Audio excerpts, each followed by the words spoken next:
Welcome back. Today we're getting into something that confuses even experienced gardeners. Not weak blooms, not occasional drooping. I'm talking about hydrangeas that slowly decline, season after season, until they're gone. Here's the part most people overlook. It's rarely bad luck. It's not just the weather. It's not just the variety. It's a series of small, hidden mistakes that don't look like mistakes at all. Look at two hydrangeas side by side. One is full, balanced, covered in blooms, leaves deep green and strong. The other looks thin, uneven, slightly yellow, maybe holding onto a couple of flowers. Same plant type, same season, completely different outcome. So what changed? The answer isn't obvious, and that's exactly why it keeps happening. Most problems don't start with visible damage. They start underground, in the way the plant is being supported or slowly restricted. Today, we're breaking down 7 hidden mistakes that quietly weaken hydrangeas over time. Not the common advice you've already heard.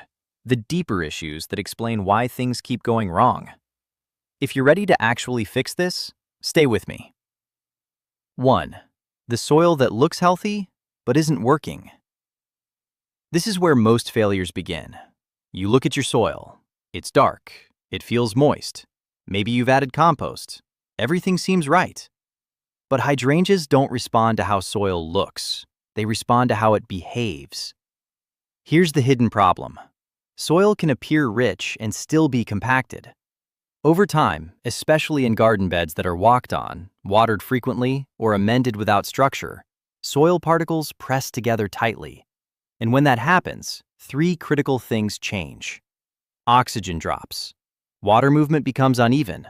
Roots lose the ability to expand. So even though the soil looks perfect, the root system is under stress. You won't see it immediately, but you will notice subtle signs. Leaves lose their deep color. Growth becomes slower each season. Blooms become smaller, then fewer. Most people respond by adding more compost, but that doesn't solve the issue because the problem isn't nutrients, it's airflow. The fix is structural, not nutritional. You need to loosen the soil and introduce materials that create space. Coarse compost, bark, or perlite help prevent compaction and allow roots to breathe. Healthy hydrangeas don't just need food, they need oxygen at the root level. 2. The watering time that trains weak roots. You've probably heard that hydrangeas need consistent watering. That part is true, but timing matters more than most people realize. Here's what usually happens. Watering is done in the morning or midday. It feels logical. You're starting the day, giving the plant what it needs. But in warm conditions, something subtle happens. The top layer of soil absorbs most of that water. Then, the sun speeds up evaporation. So before the water reaches deeper roots, it's already gone. The surface looks wet, but the root zone stays partially dry. Over time, the plant adapts. Roots begin growing closer to the surface, where moisture appears most often. Now you've created a fragile system, shallow roots. And shallow roots mean vulnerability. Heat hits faster, dry spells become dangerous, and missing one watering cycle creates visible stress. The plant hasn't become weak on its own. It was trained that way. The better approach is simple, but often ignored.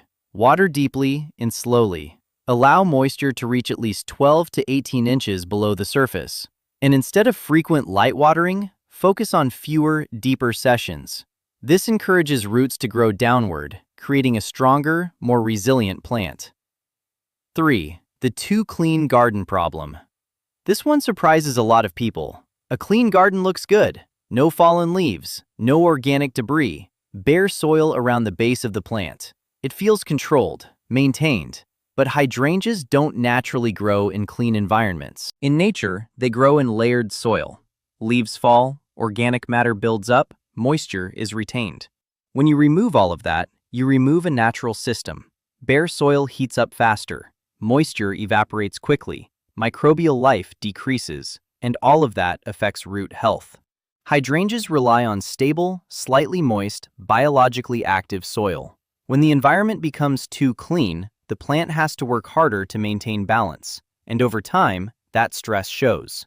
Leaves may look slightly dry even after watering. Growth becomes inconsistent. Blooms don't last as long. The solution isn't neglect, it's controlled layering. A 2 to 3 inch layer of organic mulch creates a buffer. It stabilizes temperature, retains moisture, supports beneficial microbes. But there's one detail that matters. Keep that mulch slightly away from the main stem. Too close, and you create moisture buildup at the base, which leads to rot. The goal isn't just coverage, it's balance. 4. The invisible drainage problem. Here's something many gardeners never check. Drainage doesn't always show itself immediately. You water the plant, the soil absorbs it, nothing seems wrong. But below the surface, the situation can be very different. If water doesn't move through the soil properly, it begins to sit around the roots. And when roots sit in water too long, oxygen disappears. That's when root stress begins. Then comes rot. The tricky part? This doesn't always look dramatic at first. You might see leaves turning slightly yellow, growth slowing down, the plant looking tired but not completely failing. So you water more, which makes it worse. Because the issue was never lack of water, it was lack of movement. A simple test reveals this. After watering, check the soil several inches down. If it feels soggy hours later, drainage is poor. Hydrangeas need moisture, but they also need flow. The solution depends on the situation. In heavy soil, you may need to amend with materials that improve drainage. In more severe cases, slightly raising the planting area can prevent water from collecting around the roots, because once roots lose oxygen, recovery becomes difficult. 5. The fertilizer that looks helpful, but disrupts balance. Feeding plants seems like the right thing to do, and it is, but only when done correctly. Here's where things go wrong. Overfeeding, or using the wrong type of fertilizer. Hydrangeas respond quickly to nitrogen, too quickly. When nitrogen levels are high, the plant shifts its energy. More leaves, faster growth, but fewer blooms and weaker structure. It looks healthy at first, but something feels off. The plant becomes dense, but not productive. Then over time, the imbalance affects root development as well. Nutrients build up in the soil, water uptake changes, and stress increases. The key is balance. Hydrangeas don't need aggressive feeding. They need steady, moderate nutrition. Slow-release, balanced fertilizers applied at the right time support both growth and blooming without overwhelming the plant. More is not better here. Consistency is. This is just the first half of what's really happening beneath the surface. The remaining mistakes go even deeper. They involve how the plant adapts over time, how seasonal patterns affect long-term health, and how small habits create long-term damage. Before moving on, take a moment. Which of these have you been doing without realizing it? Drop it in the comments, because the more specific you are, the easier it becomes to correct. Let's continue. Up to this point, we've looked at what's happening below the surface: soil structure, water behavior, root environment. Now we move into something more subtle: patterns. Because hydrangeas don't just respond to what you do once, they respond to what you repeat. And the next mistakes come from habits that seem harmless, but slowly shift how the plant grows. 6. The inconsistent care pattern that confuses the plant. Hydrangeas rely on rhythm, not perfection, not constant attention, but consistency. Here's what often happens. For a few days, everything is done right. Watering is regular, the soil stays moist, the plant looks good. Then life gets busy. Watering is skipped, the soil dries out more than usual, leaves begin to droop. So what's the response? Overcorrection. More water than usual, sometimes even flooding the soil.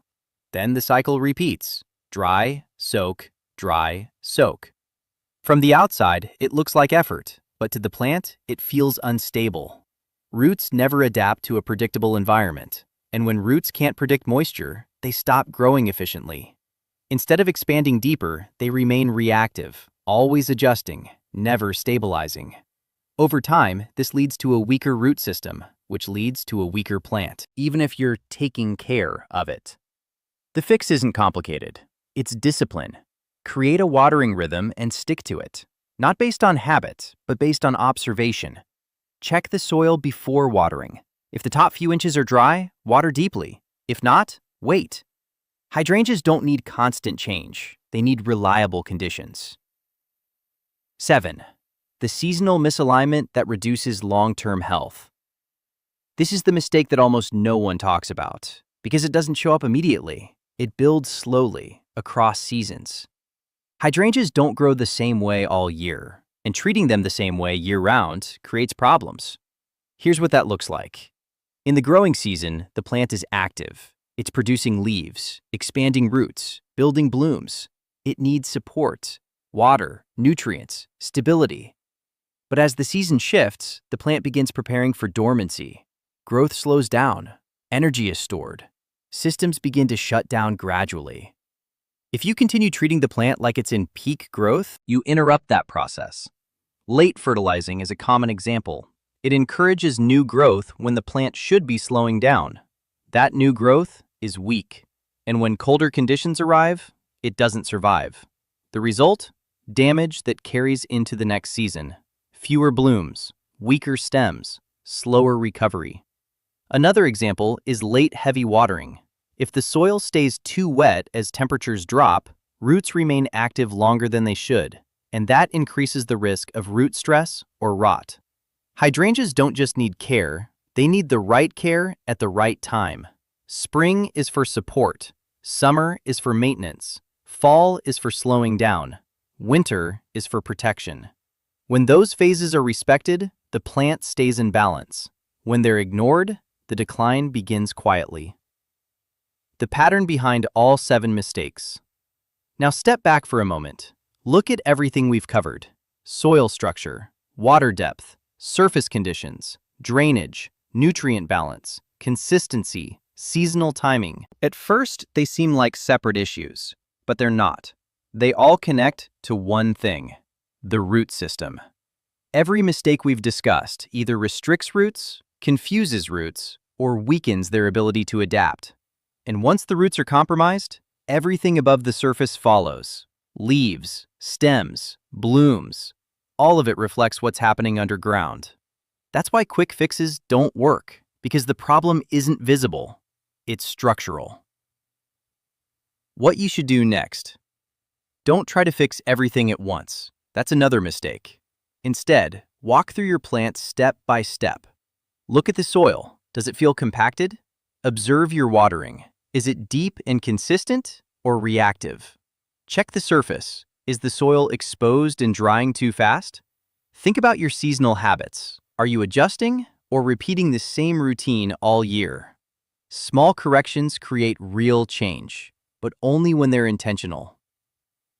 Before you go, take a second and be honest. Which of these mistakes have you been making? Not what sounds familiar, what you're actually doing right now. Drop it in the comments, because identifying the pattern is the first real step toward fixing it. And once you correct these hidden mistakes, your hydrangeas won't just survive, they'll stabilize. And from that point forward, growth becomes predictable. Now that you've seen the full picture, something should be clear. Hydrangeas don't suddenly fail. They decline in patterns, quietly, gradually, predictably. And if you don't recognize those patterns early, you end up chasing symptoms instead of fixing causes. So in this final part, we're going deeper, not into new mistakes, but into what those mistakes actually create over time. Because understanding that is what allows you to permanently fix the problem. The slow decline most people misread. Here's what usually happens. Year 1, the plant looks fine. Maybe not perfect, but healthy enough. Leaves are green, blooms appear, even if they're smaller than expected. Nothing seems wrong. Year 2, something changes. Growth is slightly slower. Blooms are fewer. Leaves don't look as vibrant. But it's subtle, easy to ignore. You might blame the weather. Too much heat, too much rain. So you adjust slightly. More water, a little fertilizer, and the plant responds. Just enough to look okay again. But underneath, the same issues are still there. Compacted soil, shallow roots, inconsistent moisture, nutrient imbalance. So the decline continues. Year 3, it becomes visible. The plant looks thinner. Blooms are limited. Some branches don't produce at all. Now it feels like something is wrong. So the response becomes stronger. More feeding, more watering, more attention. But here's the problem. When the foundation is unstable, more input doesn't fix it. It accelerates the imbalance. And that's when decline speeds up. Year 4, the plant struggles to recover. And by year 5, it's gone. Not suddenly, but completely. That's the cycle. And once you recognize it, you start seeing it everywhere. Why quick fixes keep failing? This is where most gardeners get stuck. They try to fix the visible issue. Yellow leaves? Add nutrients. Drooping? Add water. No blooms? Add fertilizer. Each action makes sense on its own, but taken together, they often make things worse. Because the plant isn't lacking input, it's lacking balance, and balance can't be forced quickly. It has to be rebuilt. That means stepping back from reaction and focusing on correction. Not what does the plant need right now, but what has been happening consistently over time, because that's where the real problem lives. Rebuilding a stable hydrangea system. So how do you actually fix this? Not temporarily, permanently. You rebuild the system from the ground up. Start with the soil. Don't just add more material. Check how it feels. Is it loose? Does water move through it? Does it hold moisture without becoming heavy? If not, that's where you begin, because everything depends on that. Then move to watering. Not how often, how deep. A properly watered hydrangea doesn't just look hydrated on the surface, it holds moisture below, and that changes everything. Roots grow deeper, the plant becomes more stable, stress becomes less frequent. Then look at consistency, not perfect care, predictable care. Hydrangeas don't need you to do everything right. They need you to stop doing things randomly, because randomness forces the plant into constant adjustment, and constant adjustment prevents strength. The role of patience that most people ignore. Here's something most people don't want to hear. Fixing a struggling hydrangea takes time. Not days, not weeks, sometimes an entire season. Because you're not just improving the plant, you're rebuilding the root system. And roots don't respond instantly, they adapt slowly, which means above-ground improvement comes later. This is where most people give up. They make the right changes, but expect immediate results. When they don't see them, they assume it didn't work, so they change the approach again, and that resets the process. The key is staying consistent long enough for the plant to respond, because once it does, the improvement is stable. The turning point you should look for. There's a moment where things begin to shift, not dramatically, but noticeably. Leaves start to look thicker, color becomes deeper, new growth appears more balanced. It's not explosive growth, it's controlled growth. And that's how you know the system is working.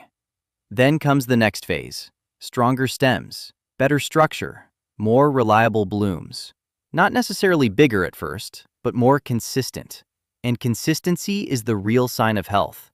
Because once the plant becomes predictable, you've solved the problem. What healthy hydrangeas actually look like. Let's correct one more misconception. Healthy hydrangeas don't always look dramatic. They don't always have massive blooms or rapid growth. What they have is stability, leaves that hold their color, stems that support themselves, blooms that appear consistently in season, no sudden stress, no extreme reactions, no unpredictable decline. That's what you're aiming for, not perfection, reliability. The mistake behind all mistakes. If you reduce everything we've discussed to one idea, it's this: trying to control the plant instead of understanding the system. Hydrangeas are not difficult, but they are responsive. Every input you give creates a reaction, and when those inputs are inconsistent, unbalanced, or mistimed, the plant reflects that. So instead of asking, "What should I add?" start asking, "What pattern have I created?" Because once you change the pattern, everything else follows. Your reset plan.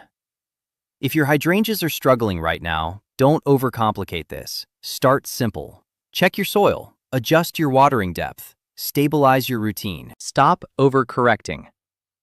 And then wait. Observe. Let the plant respond.